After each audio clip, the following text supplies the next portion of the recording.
নগদ যা পাও হাত পেতে নাও, বাকির কাদা শূন্যতা। দূরের বাদ্য লাভ কি শুনে, মাঝখানে যে বেজায় পা। এটা হলো ওই যারা নাস্তিক, যারা শুধু জাগতিক শিক্ষা নিয়েই চলে, পরকাল সম্পর্কে যাদের কোনো চিন্তাই নেই, যারা মনে করে এই জীবনই এই শেষ জীবন, এরপরে আর কোনো জীবন নাই, যারা মনে করে এখানে যা করবার করলা, এখানেই যা খাইবার খাইলা, এরপরে মরার পরে সব মাটি, আর কোনো হিসাব কিতাব নাই, যারা এমনটা মনে করে, তাদের চিন্তা হইল যা সামনে আয় তাই খাও। হালাল না হারাম, জায়েজ না নাজায়েজ, কি দরকার আছে এগুলা দেখে লাভ কি? আরে দুনিয়াতে যা ফুর্তি করবো এটাই ফুর্তি, এরপরে কিছু নাই। যেরকম নাউজুবিল্লাহ মিন যালিক। তো আল্লাহর কালাম, আল্লাহর কালাম আমাদেরকে সবক দেয়। এই মাদ্রাসাগুলি যদি না থাকতো, কোরআনের শিক্ষা যদি সমাজে না থাকতো, তাহলে মানুষের চলাফেরা আর হায়ওয়ানের চলাফেরা এক হয়ে যাইত। মানুষ আর হায়ওয়ানের খাওয়া দাওয়া এক হয়ে যেত। হায়ওয়ান যেমন জায়েজ নাজায়েজ বুঝে না, হালাল হারাম চিনে না, বৈধ অবৈধ জানে না, একজন মানুষ সে যদি কোরআন না শিখতো, না জানতো, হালাল হারামের বিধিবিধান সে যদি না বুঝতো, তাহলে তার জীবন আর গরু ছাগলের জীবনে কোনো তফাৎ থাকতো না। এই কথাই আল্লাহ পাক বলেছেন, উলাইকা কাল আনআম বাল হুম আদাল। আর কোরআনের শিক্ষার ক্ষেত্রে কি বলেছেন? আর রহমান আল্লামাল কুরআন খালাকাল ইনসান।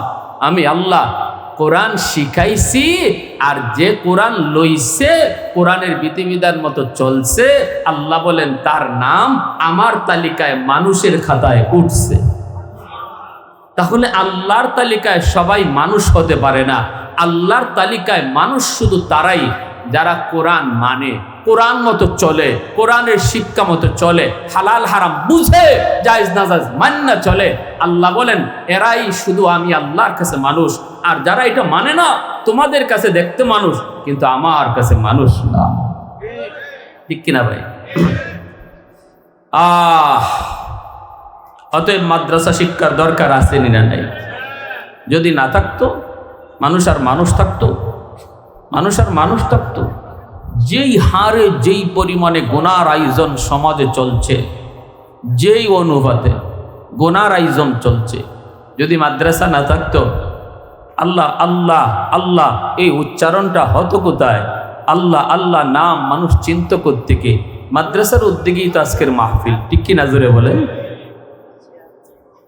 وَمَنْ يَتَّقِ اللَّهَ يَجْعَلْ لَهُ مَخْرَجًا وَيَرْزُقْهُ مِنْ حَيْثُ لَا يَحْتَسِبُ।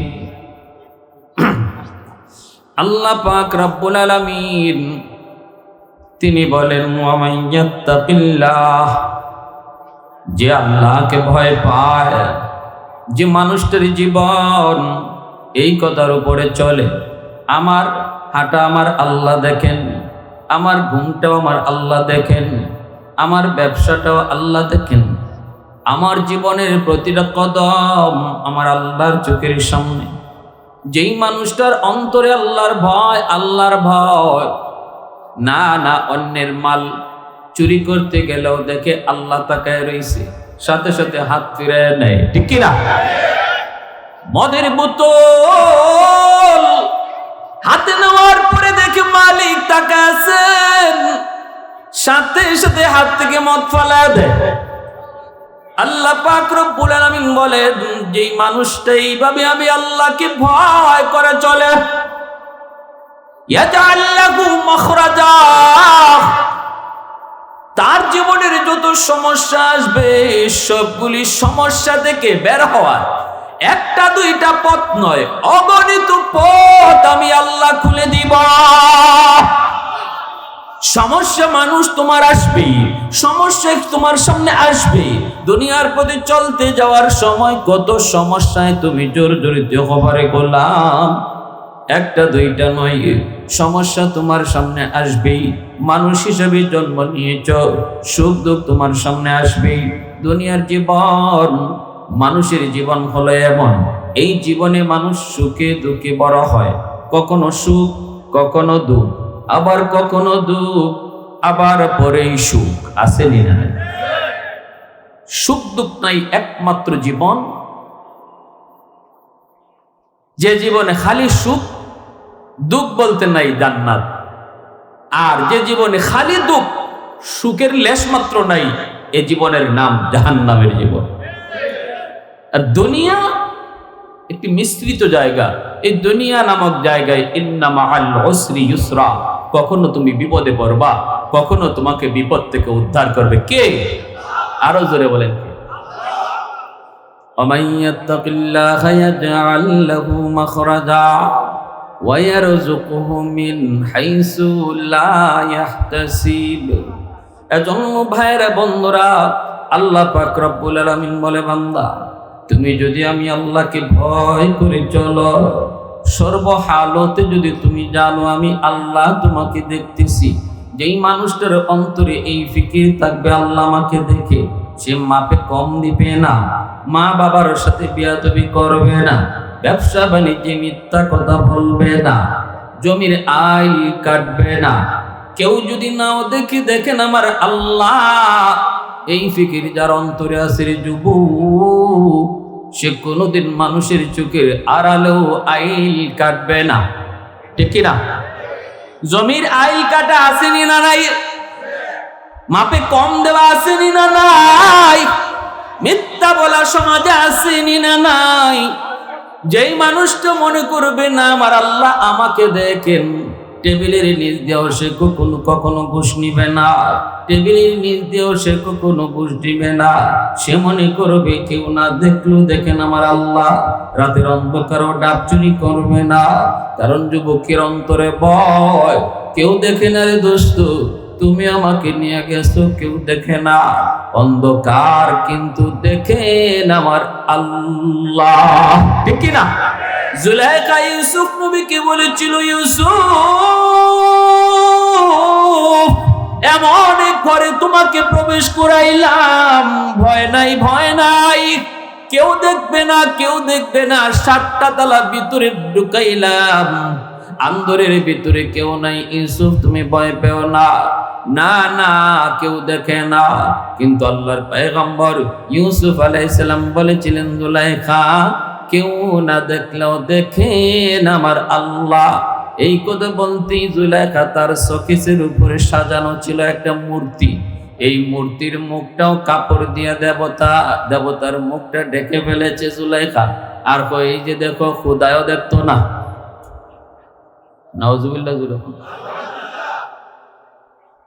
তোমাদের খোদার মুখ ঢাকা যায় কাপড় দিয়া, কিন্তু মুসলমান যারে খোদা কয় তার মুখ ঢাকার ক্ষমতা, আরো জোরে ক্ষমতা কারো আছে?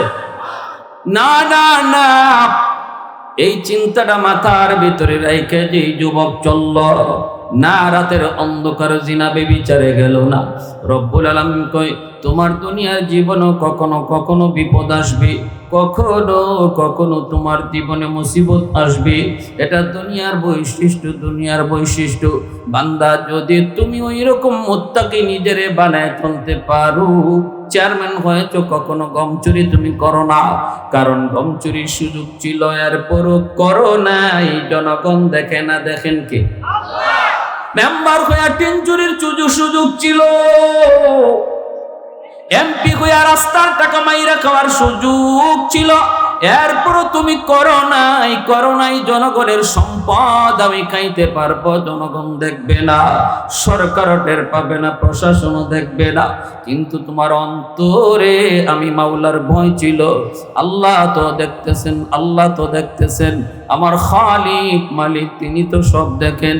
এই ভয়ে তুমি যখন নিজের হাতকে হারাম থেকে বাঁচায় রাখছো, আমি আল্লাহ তোমার বিপদের সময় একটা দুইটা নয়, অগণিত পথ তোমার উদ্ধারের বের করে দিব।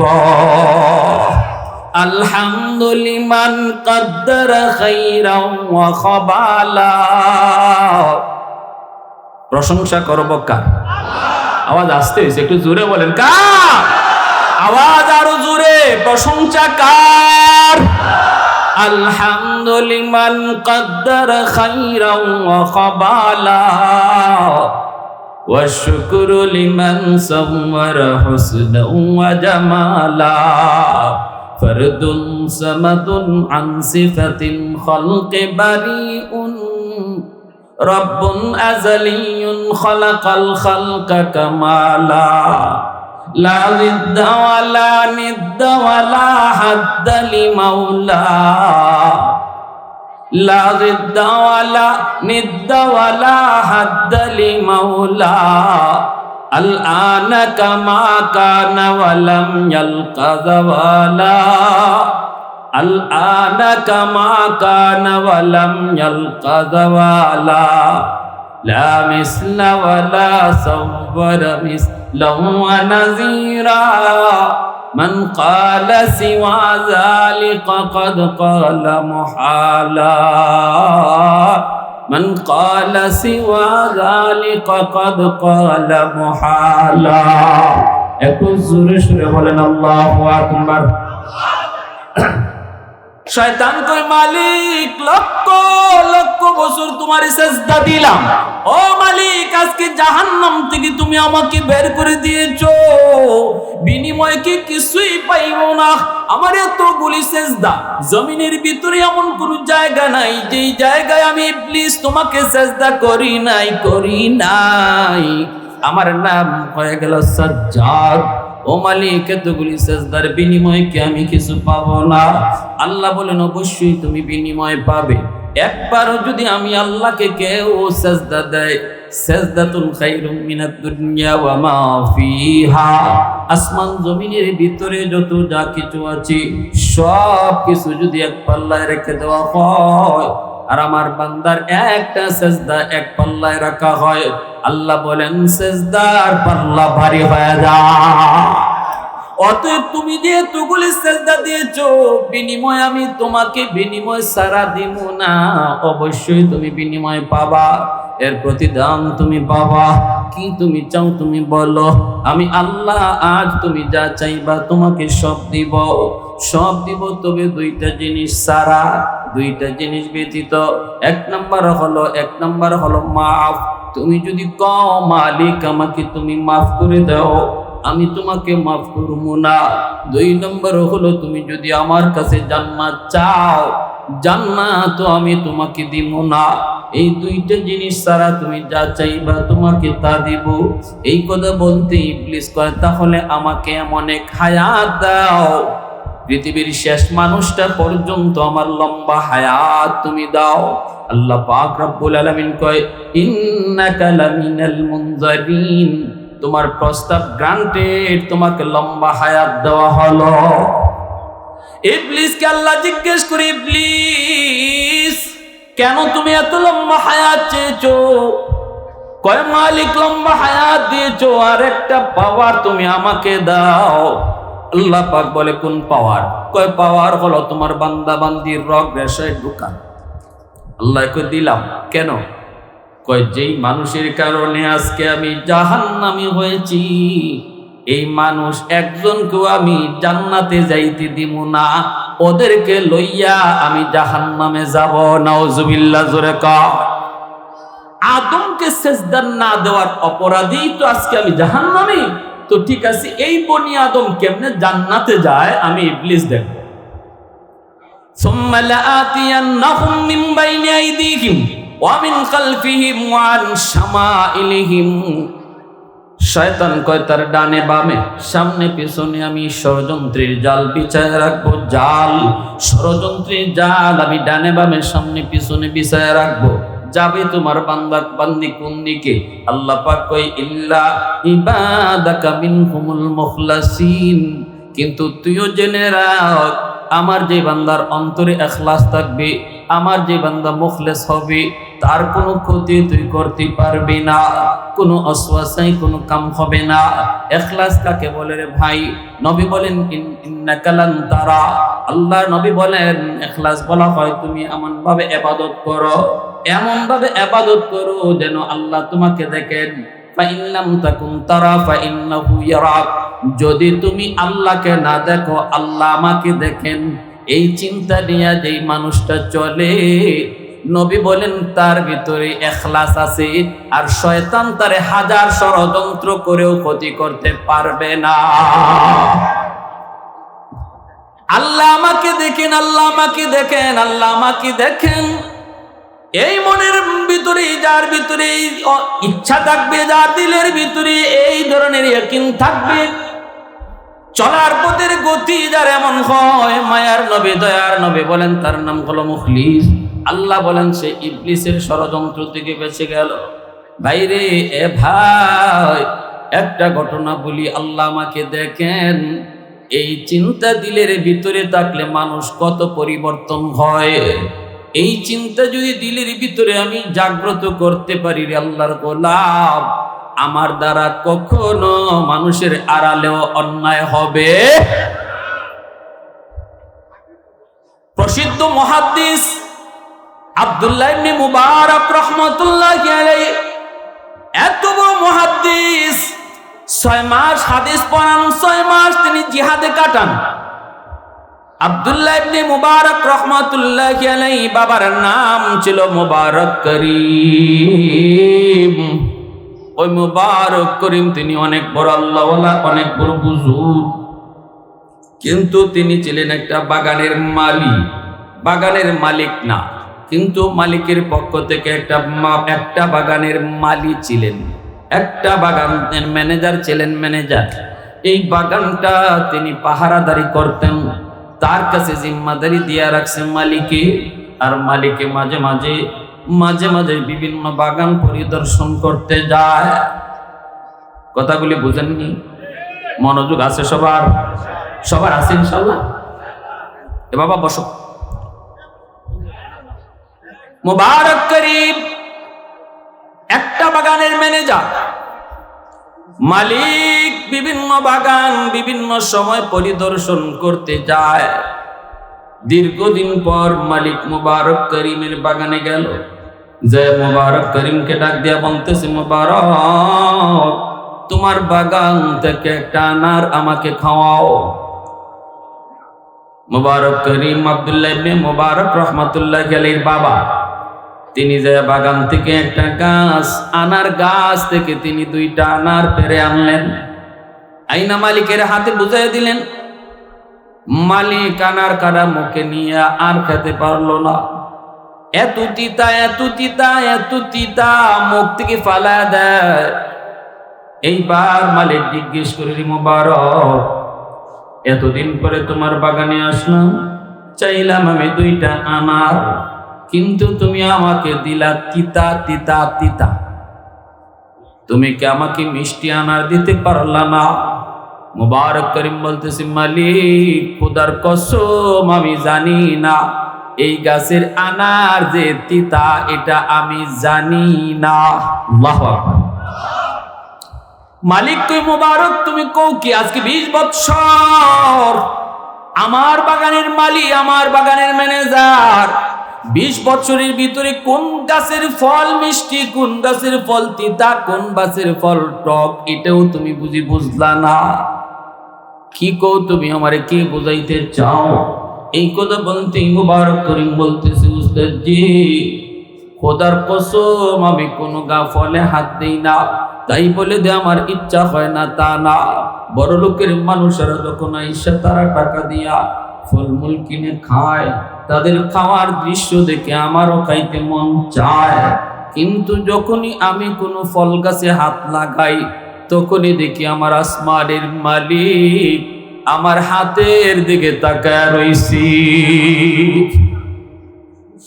যখনই আমি ফল গাছে কোনো ফলে হাত লাগাই, তখনই দেখি আসমানের মালিক আমার দিকে তাকায় রইছেন। সাথে সাথে আমি হাতটা ফিরে নিই, আর ফল খেতে পারি না, কারণ ফলগুলি আপনার। আমার কাছে এই বাগানটা রাখা আমানত, আমানতে খেয়ানত করা যায় না। যার মধ্যে আমানতদারি নেই, তার মধ্যে ঈমান নাই। নবী বলেন, লা ঈমানা লিমাল্লাহ আমানাতাল্লাহ, লা ঈমানা লিমাল্লাহ আমানাতাল্লাহ।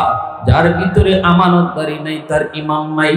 জনগণের অনেক সম্পদ, দায়িত্বশীল মেম্বার, চেয়ারম্যান, এমপির কাছে আমানত আসেনি না নাই? আল্লাহ নবী বলেন, আমানতে যে খেয়ানত করে তার ঈমান নাই, ঈমান নাই। নাউজুবিল্লাহ, জোরে কর।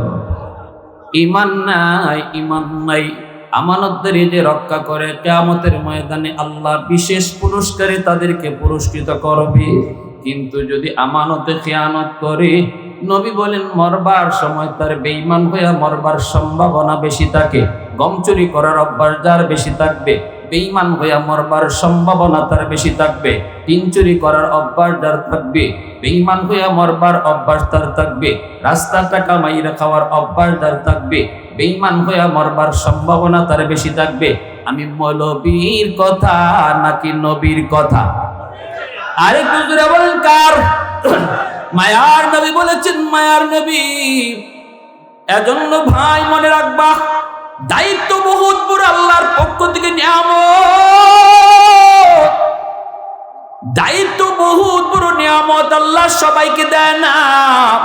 মাঝে মাঝে দায়িত্ব দিয়ে আল্লাহ কাউকে পরীক্ষা নেয়, ঠিক কিনা?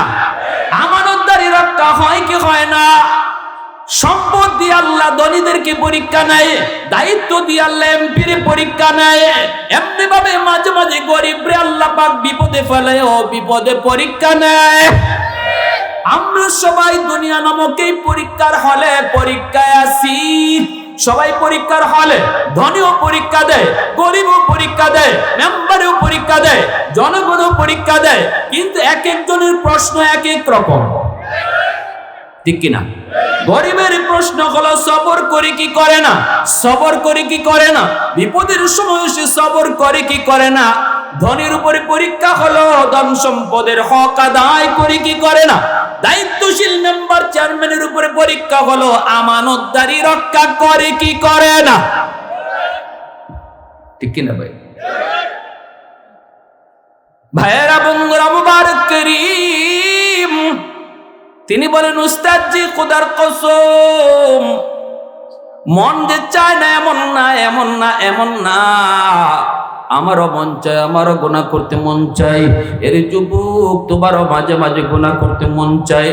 যৌবনের চাহিদা হলো গুনাহ করা, যৌবনের চাহিদা হলো রাতের অন্ধকারে চুরি করা, যৌবনের চাহিদা হলো বন্ধুদের সাথে গুনার আড্ডায় যাওয়া। এটা যৌবন মানুষকে পাগলা করার মতো দৌড়ায়।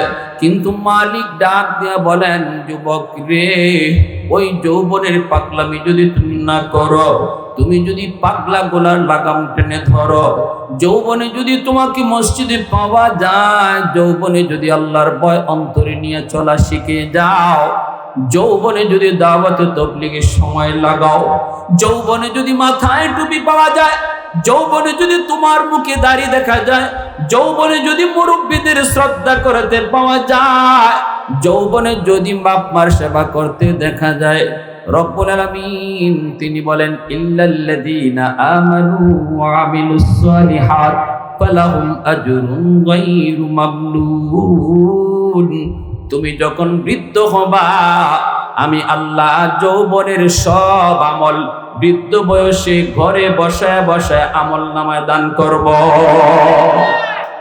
ইবাদতের পেনশন, ইবাদতের পেনশন আল্লাহ দান করবেন।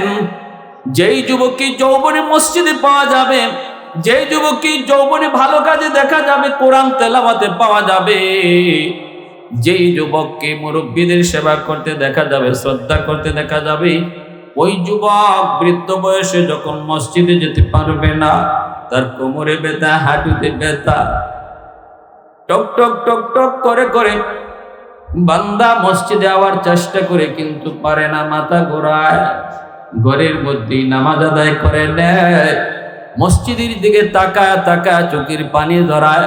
আল্লাহ পাক ফেরেশতাদেরকে বলে, ফেরেশতারা, আমার বান্দার আমল নামায় ঘরে নামাজের সওয়াব লিখবা না, কারণ যৌবনে সে মসজিদে নামাজ পড়তো, এখন যদিও সে মসজিদে আসতে পারে নাই, কারণ সে বৃদ্ধ, গায়ে তার শক্তি নাই, শক্তিটা তো আমি আল্লাহই কায়রা নিছি, শক্তিটা তো সে তো নষ্ট করে নাই। গায়ে যদি শক্তি থাকতো আজও আমার বান্দা মসজিদে যাইত। অতএব যদিও বান্দা ঘরে একা একা নামাজ পড়ে, মসজিদের জামাতের সওয়াব লিখ, কোরআন তেলাওয়াতের আমল, ফজরের পরে আল্লাহর বান্দা রেগুলার কোরআন তেলাওয়াত করতো, দাইমি আমল, দাইমি আমল। এখন সে বৃদ্ধ, চোখে দেখে না, কোরআন তেলাওয়াত পারে না।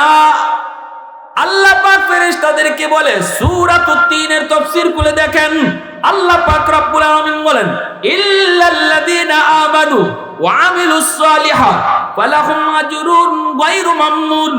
যৌবনের কোন আমল আমি আল্লাহ আটকায় রাখি না, বৃদ্ধ বয়সে জারি রাখি, জারি। তিলাওয়াত করার অভ্যাস ছিল তার যৌবনে, তিলাওয়াত করার অভ্যাস ছিল তার চোখে যতদিন পাওয়ার ছিল, এখন তার চোখে পাওয়ার নাই।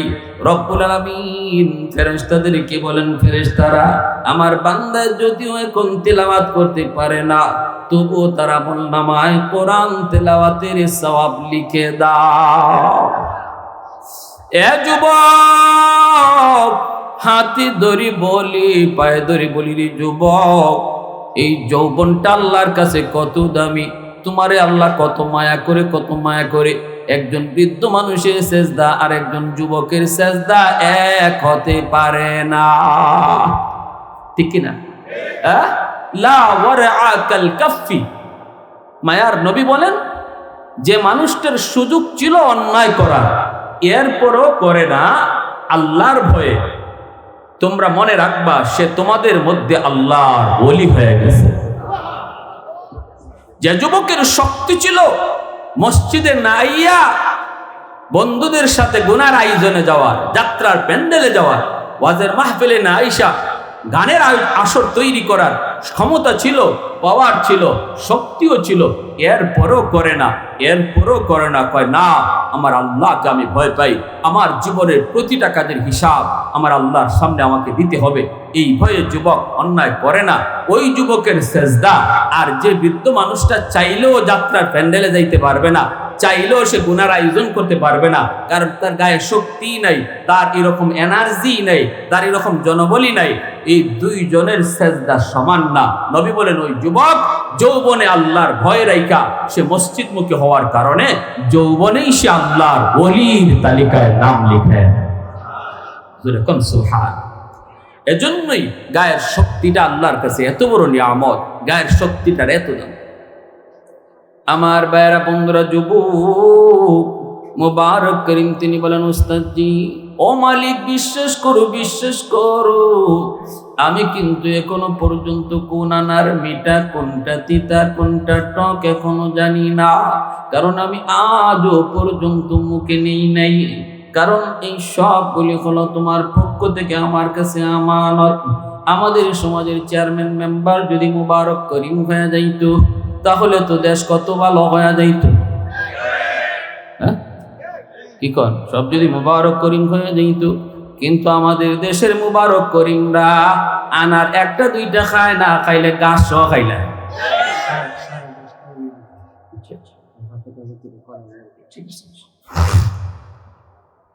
মুবারক করিম আনারে হাত দেয় না।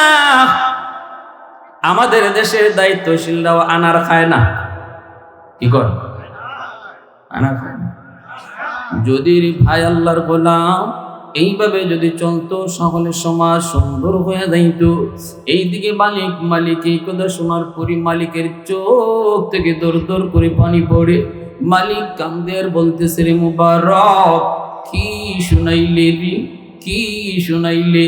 কত বাগানের ভিতরে ঢুকলাম, কত মেয়েদেরকে কত প্রশ্ন করলাম, কতজন আমাকে কত ফল খাওয়াইল, কিন্তু না না, এমন কথা কি শুনাই নাই রে মুবারক। কি শুনাইলে? 20 বছরের ভিতরে তুই আমার কোনো আমানতে খেয়ানত করো নাই। ঠিক আছে, আমি তোর উপর খুশি হয়ে আজ তোরে আজাদ করে দিলাম। এই খবর নিয়ে মালিক চলে আসলো বাড়িতে। আইসা বিবিকে ডাক দিয়ে বলতেছি, বিবি, ও বিবি, আজকের ঘটনা শোনো। মুবারক আমারে কি শুনাইছে গো, কি শুনাইছে, কি শুনাইছে? এই ঘটনা শোনানোর উপর মালিক কই, বিবি গো, আমি তো মুবারক রে আজাদ করে দিছি।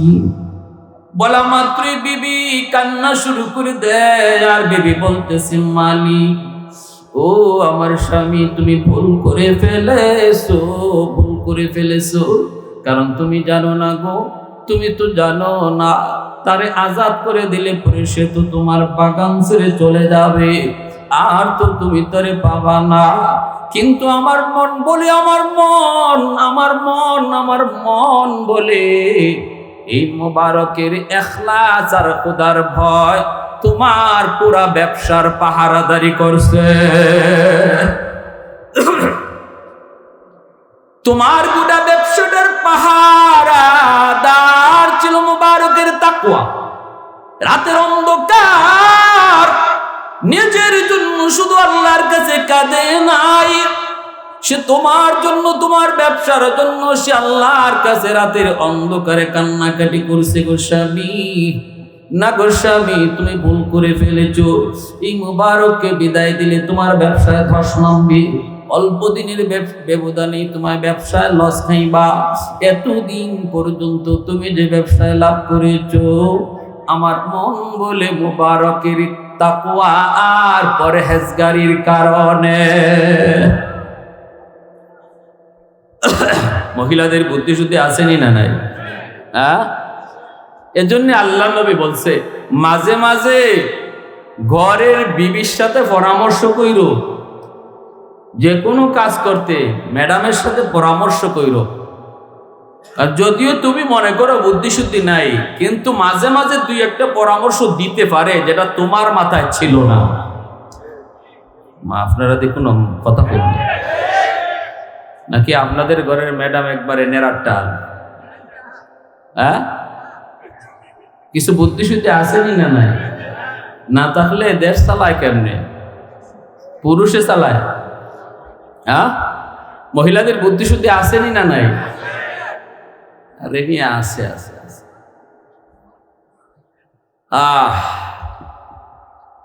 সৌদি আরব গেলাম তো আমারে কি অসুবিধা দিচ্ছে আপনাদের? সৌদি একজন আমারে জিজ্ঞেস করে, বাড়ি কোথায়? আমি বললাম বাংলাদেশ। বাংলাদেশ কথা বলার পরে সে আরবিতে আমারে যা বলছে বাংলা আপনাদেরকে বলি। বলছে, তোগো বাংলাদেশে বেটা মানুষ আছে না? আমি মনে মনে কই এগুলি ভাই মাথায় চিন্তার মাঝে পড়ে গেলাম, গঠনটা। আমি বললাম, কেন বেটা মানুষ তোমার চোখে লাগে না? আমি কি বেটি না বেটা? আমি বেটি না বেটা? হয় না, এজন্য বলি নাই। বলছি যে প্রধানমন্ত্রী একবার উঠে মহিলা, নামে মহিলা, আবার উঠেও মহিলা। তোমরা পুরুষ মানুষ কই? উঠা নামা যা সব দুইজনের মধ্যে। আমি তাদের সমালোচনা করতেছি না, মানে তার কথাটা বলতেছি। তো আমি বললাম, যে ভাই এখন বুঝো আমাগো দেশের মহিলা কেমন। তুমি দেখো বেটা মানুষ নাই, মহিলাই যদি এমন হয়, বাংলাদেশের বেটা মানুষ কেমন তুমি একটু হিসাব করে বুঝো। যাই কোনো রকম হের কাছ থেকে পাশ কাটলাম। তো কি বুঝলাম? মহিলাদের সাথে পরামর্শ করার নির্দেশ নবী দিয়েছেন, আল্লাহ নবীও পরামর্শ করছেন। সব সময় শুধু খালি ঘরের মধ্যে রাগ আর চেঁচামেচি করবেন। আবার কোনো কোনো ফ্যামিলিতে দেখা যাবে স্বামী শুধু স্ত্রীর কথায় উঠে আর বসে। চিত্র দুইটাই খারাপ। গ্রামের চিত্র হলো ম্যাডাম স্বামীরে মনে হয় যেন আজরাইলের মতো ভয় পায়। আর শহরে বন্দরের চিত্র আমরা দেখি, ম্যাডাম বাজারে আগে আগে ঘুরে আর বেটা মানুষ পিছনে ব্যাগ লইয়া টানে। অনেকে বুঝেই না স্বামী না আর কিছু, মানে কোনো কথা স্ত্রীর অনুমতি ছাড়া সংসারে চলেই না। দুটোটাই খারাপ। আল্লাহ রসুল বলছেন মধ্যম পন্থা। নবীজি বলেন তোমার স্ত্রীর সাথে তোমার সম্পর্ক হবে দুইটা। কয়টা?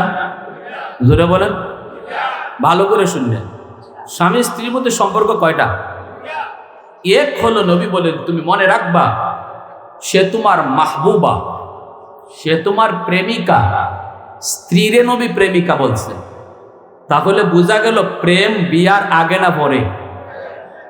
ওগলে মাতে না, বুঝি সমস্যা আছে। প্রেম বিয়ার আগে না পরে? সবাই একমত তো?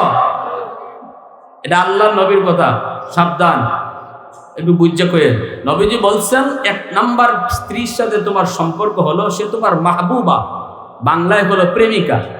কেন বলছেন নবী? এই জন্য বলছেন মাঝে মাঝে তোমার স্ত্রী তোমার সাথে অভিমান করবে, মাঝে মাঝে তোমার স্ত্রী তোমার সাথে একটু রাগ গুসা করবে।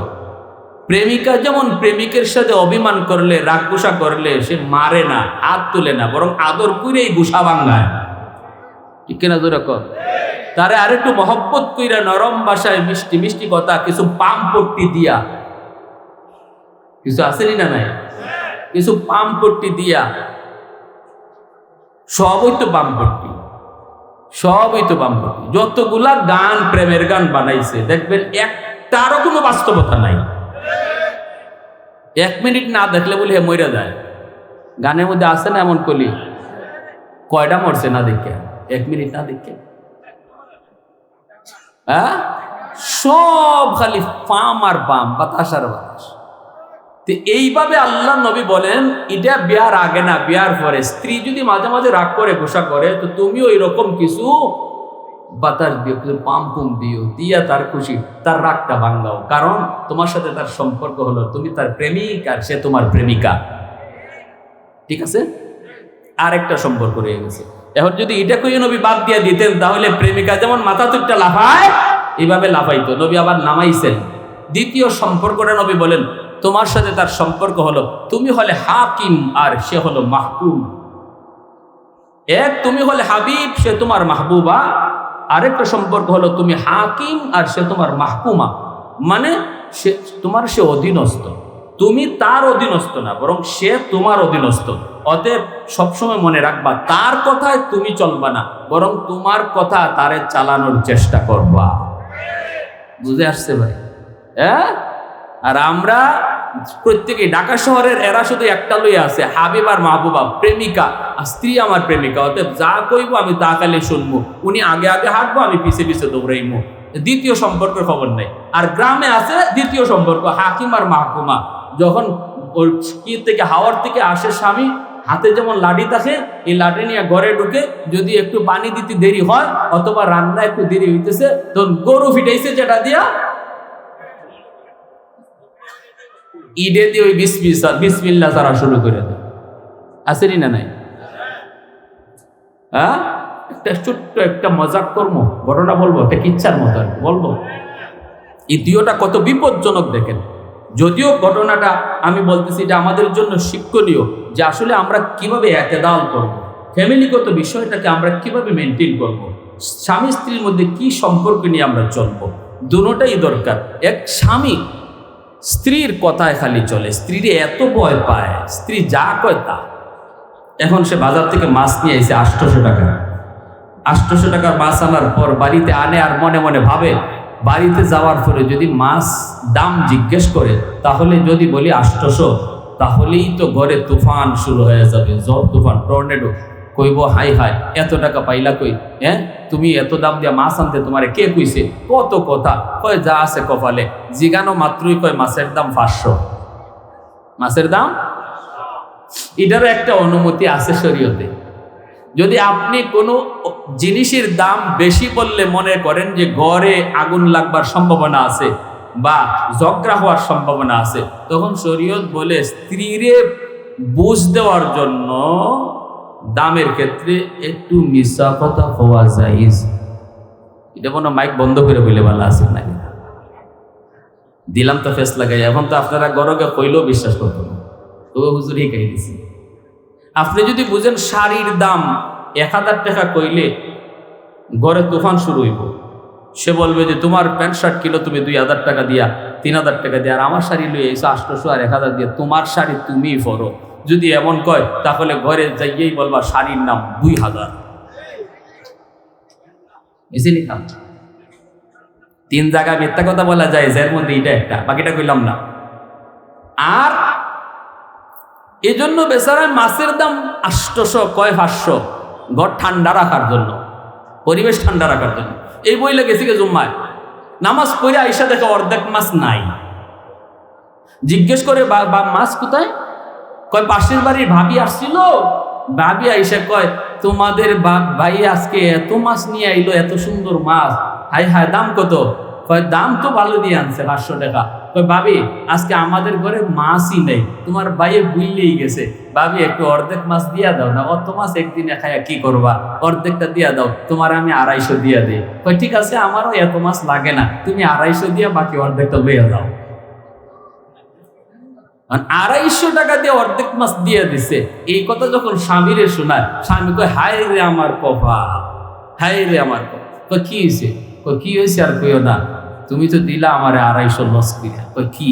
কয় মাছের দাম তো 800। কয় তুমি আমারে 500 কইছো? কয় তোমার ডরে, তোমার ডরে, তোমার ডরে। উস্তাদে হাসা কথা, কোনো হাসা কথা কোয়া যায় না, কোনো সত্য কথা কোয়া যায় না, ওটা একটা লাফ মারে বউ, এই ডরে কইছিলাম 500 হইছিনি লস। তো এইরকম ভাবে যে সমস্ত স্বামীরা স্ত্রীরে এরকম সবসময় লাতির আগায় রাখবেন, ঘরে গিয়া দেখবেন মাঝে মাঝে 250 করে 300 করে নাই। আরেক গ্রামের এলাকায় স্ত্রী স্বামীরে মানে আজরাইলের মতো ভয় পায়, কিছু থেকে কিছু হইলেই লাঠি। ডাক্তারে পরীক্ষা দিয়েছে স্বামীরে, যাও প্রস্রাব পরীক্ষা। সে প্রস্রাব কইরা বোতলের মধ্যে বাথরুমে রাখছে, স্বামী সকালবেলা ডাক্তারের কাছে নিয়ে যাবে, টেস্ট করবে। এই ফাঁকে স্ত্রী বাথরুমে ঢুকছে আর পা লাগিয়া তার বোতলে প্রস্রাব করে গেছে। এখন তো মহিলা ভয়ে অস্থির, হাই হাই হাই হাই রে, কি করলাম রে, আমার যে জামাই জামাই, ওরে বাপরে, যদি যায় কই তোমার প্রস্রাব ফালাই দিছি, আবার একটু প্রস্রাব করে রাখো, এটা তো মানতই না, বরং লাঠিও আমার ফিড অফ করতে পারে, যে তার দরকার নাই পেস লাগাইবার, আমার প্রস্রাব ঢুকাই ধরে। এখন তাই সকালে গেছেন প্রস্রাব পরীক্ষা করার জন্য, রিপোর্ট দেওয়ার পর ডাক্তারে একবার রিপোর্টের দিকে তাকায়, আর একবার তার চেহারার দিকে তাকায়, বড় বড় চোখে তাকায়। কয় স্যার আপনি আমার দিকে এইভাবে তাকাইতেছেন, রিপোর্টে কি কয়, আমি বাঁচবো না মরবো স্যার? কয় বাঁচবাই না মরবাই এটা তো আমার চিন্তাই, আমি ভাবতেছি তুমি বেটা না তুমি বেটি। কয় স্যার কি হয়েছে স্যার? কি হয়েছে আর কি? আমার রিপোর্টে কয় তোমার পেটে 7 মাসের বাচ্চা। এখন তো আমি দেখতেছি তুমি বেটা না বেটি, 7 মাসের বাচ্চা হইলে তো বেটি হওয়ার কথা, সেরাই তো কয় বেটা। কইন্না লিল্লাহ, সরি এতদিন গেল একবার, এদিন আইসা আরেকবার। এই যে এখানে একটা ফেস লাগলো, এটাও কেন? ওই যারা স্ত্রীরে সব সময় এরকম ভাবে লাঠি লাগায় রাখছেন, মাঝে মাঝে পেটে বাচ্চাও নেওয়া লাগতে পারে, সাবধান করে দিলাম। তাহলে এটাও চলবে না, ওই শহরের পিছে পিছে স্ত্রীর পিছে পিছে হাঁটা আর স্ত্রীর কথায় সংসার চলা, এটাও চলবে না। নবী বলেন সম্পর্ক দুইটা, এক হলো হাবিব আর মাহবুবার, আরেক হলো হাকিম আর মাহকুমার, এই দুই সম্পর্ক চলবে। ঠিক আছে না ভাই? আমার ভাইরা বন্ধুরা, তাহলে আসলে শুনে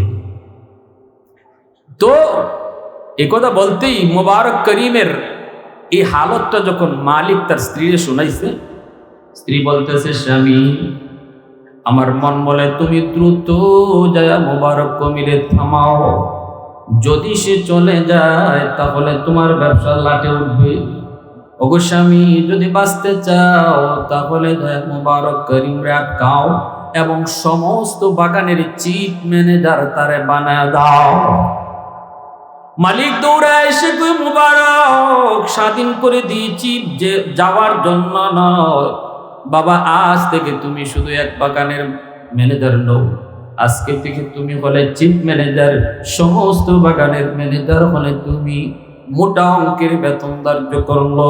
বেশ কিছুদিন পর তার উপযুক্ত মেয়েটাকে বিয়ে দেওয়ার জন্য উপযুক্ত একটা পাত্র তালাশ শুরু করে দিল মালিক।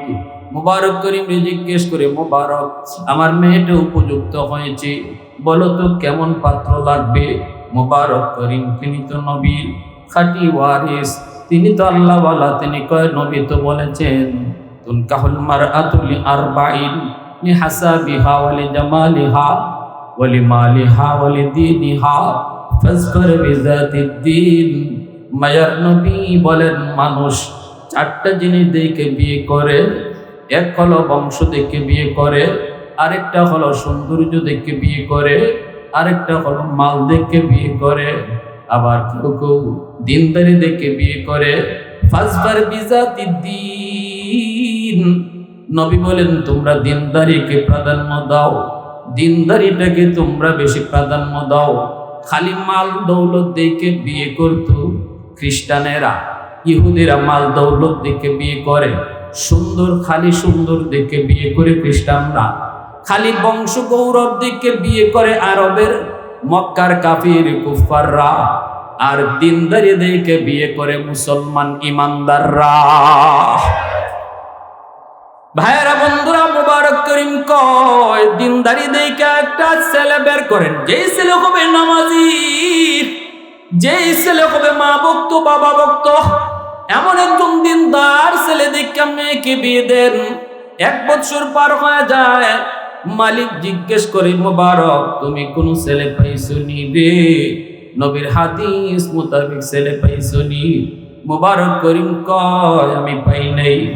এইবার মালিক স্ত্রীর সাথে পরামর্শ করে, স্ত্রী গো, নবীর হাদিস মোতাবেক যদি ছেলে পছন্দ করতে হয় তাহলে আমাদের কাছে একমাত্র ছেলে মুবারক। মুবারকের কাজ ঠিক না? অবশ্যই দেন মোহর দিতে হবে। দেন মোহর সমাজে, আমাদের সমাজে শুধু লেখার বিষয় হয়ে দাঁড়ায়, কিন্তু শরীয়তের নির্দেশ হলো দেন মোহর পরিশোধ করে দিতে হয়।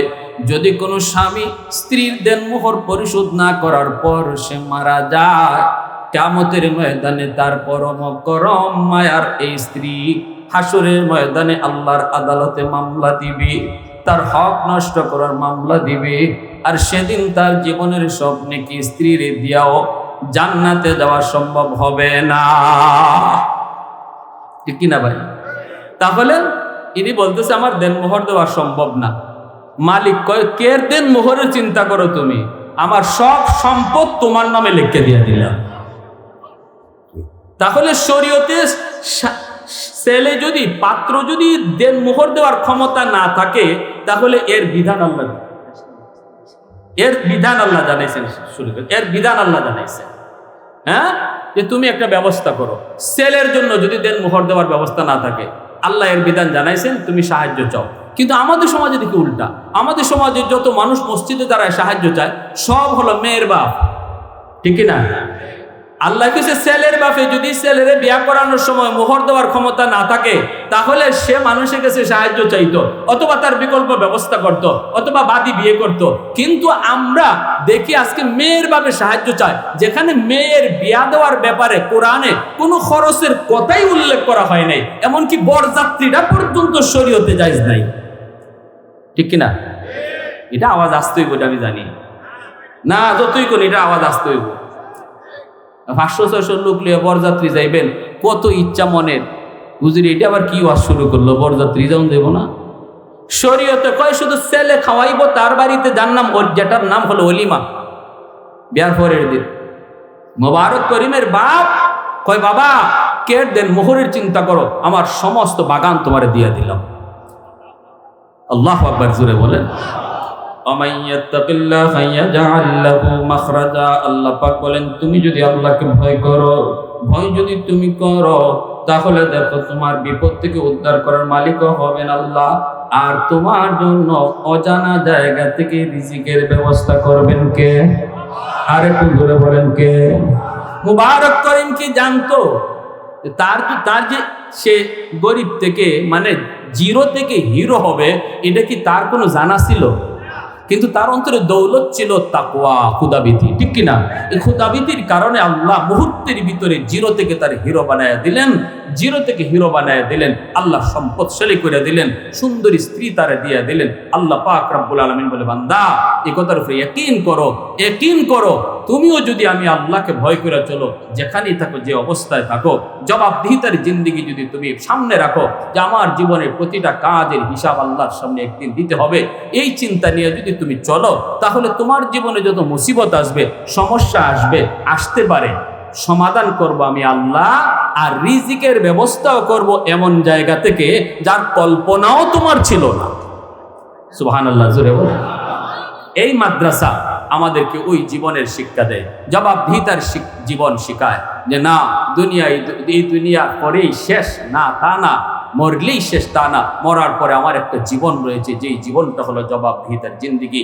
এটা কোরআনের শিক্ষা। আমার ছেলেরে যদি মাদ্রাসায় পড়াই, নাতিটারে যদি মাদ্রাসায় পড়াই, তাহলে সে ওই জবাবদিহিতামূলক জিন্দিগি নিয়ে গড়ে উঠবে। সমাজের মানুষকে ওই জীবনের কথা সে বুঝাবে। মাদ্রাসা শিক্ষা বন্ধ হয়ে যাবে, যদি কোরআনে আলোচনা বন্ধ হয়ে যায়, তাহলে মানুষ বেপরোয়া হয়ে যাবে, যা পাবে তা খাবে। তখন আল্লাহর কাছে হিসাব দেওয়ার চিন্তা তার মাথায় থাকবে না।